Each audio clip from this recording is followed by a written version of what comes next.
Hello everyone, how are you doing? I hope life treats you well. Welcome to this video about Sociolinguistics Part 2, Language Choice in Multilingual Community.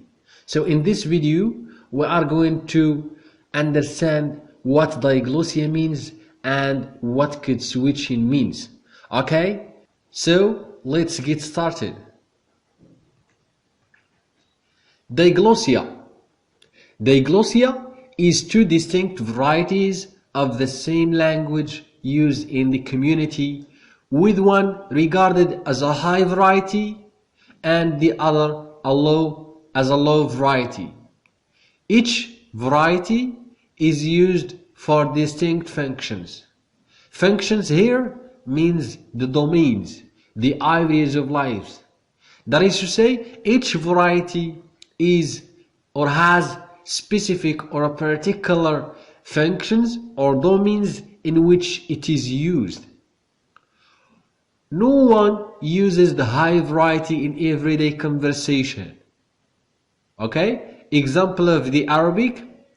We use standard Arabic, classical Arabic for formal situations, while in everyday conversation we use informal Arabic. So, what we understand is that in all these societies, there are two distinct varieties. One is used only on formal and public occasions, such as conferences and in the court, etc., while the other is used by everybody under the normal everyday circumstances. The two varieties are normally called the high and the low, and sometimes are called the standard and the vernacular. Alright? Because the classical Arabic is a standard Arabic and the informal Arabic is called vernacular too. Good. So moving to the next slide. So here we have the characteristics of high and low varieties.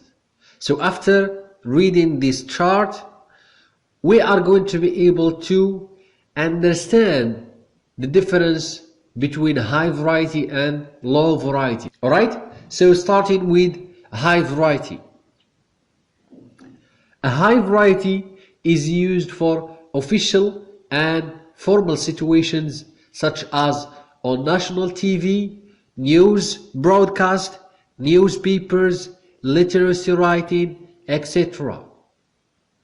High variety is used for writing and spoken informal events. High variety has a technical and formal terms. The high variety is learned at school. The high variety is codified. That is to say,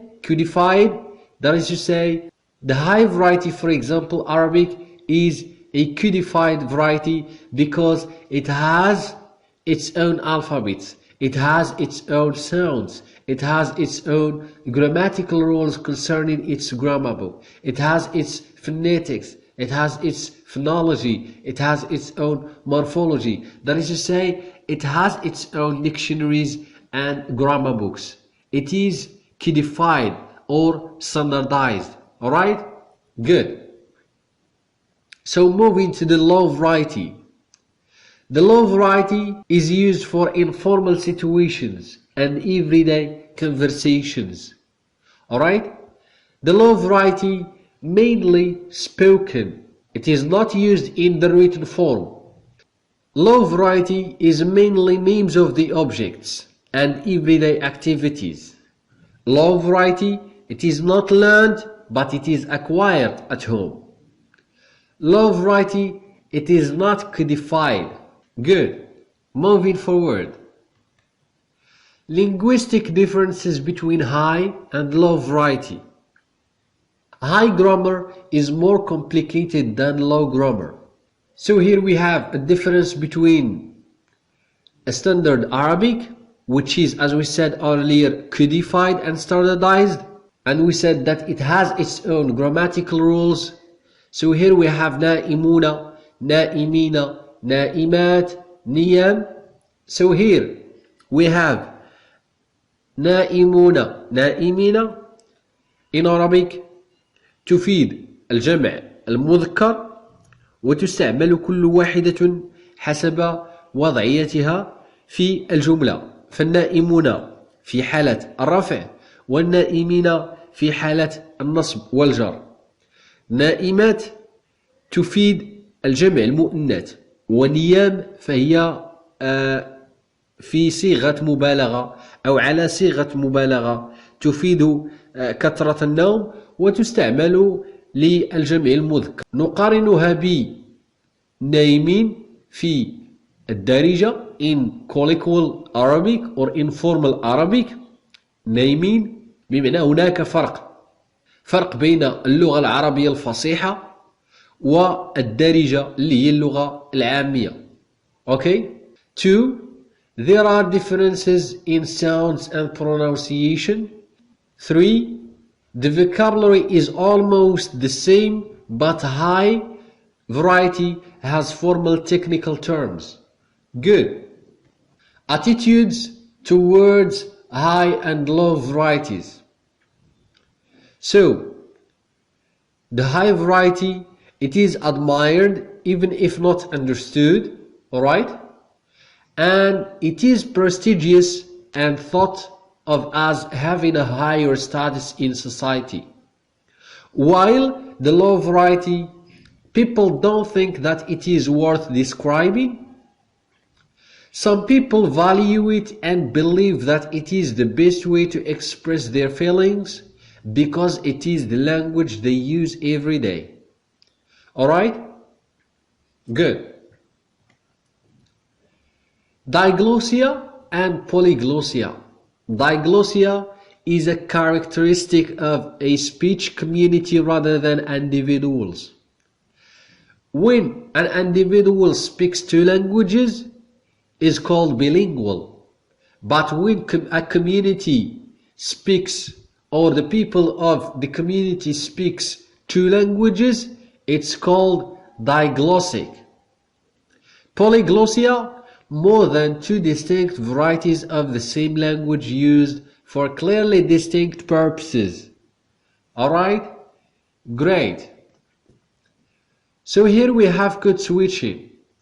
Code switching, changing varieties across sentences boundaries. Code switching is an inevitable consequence of bilingualism or more generally multilingualism. Anyone who speaks more than one language chooses between them according to circumstances. Alright? Good. Code switching, we have situational code switching. First, domain-based situation. It depends on where we happen to be, that is to say the place. And second, the addressee-based, when it is constrained by who we are talking to. Alright?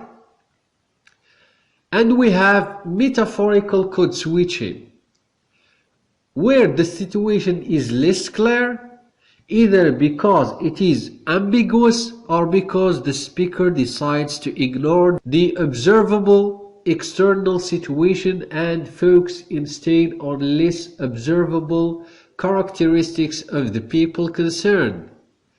Such cases where it is the choice of language that determines the situation are called metaphorical code switching. Good. Why do we code switch?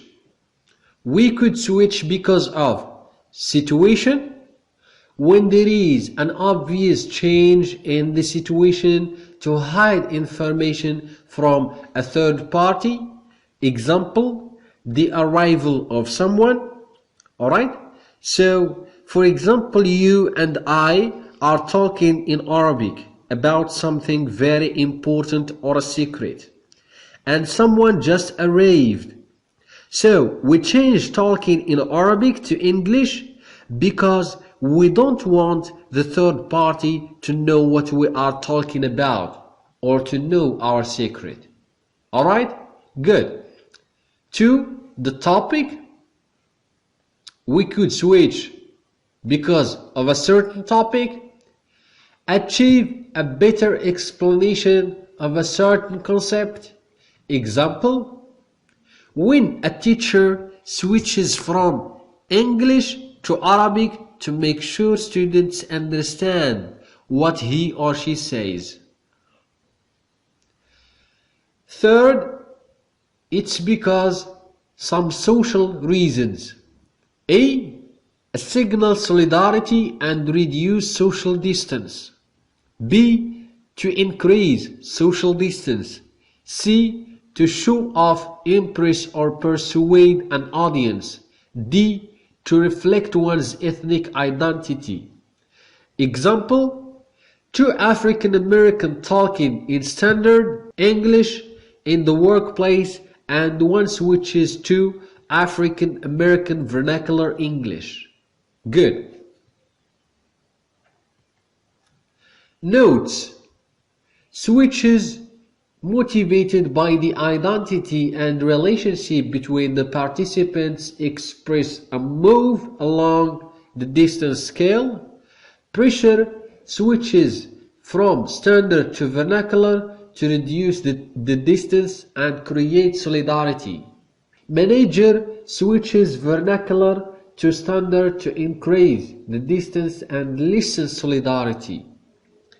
Technical topics are associated with one code, usually the one taught in Arabic medical. For example, students switch to English when discussing medicine. Alright? Good. So here we are. Thank you very much for watching this video, and please don't forget to subscribe in the channel to be informed by the coming videos. Thank you very much.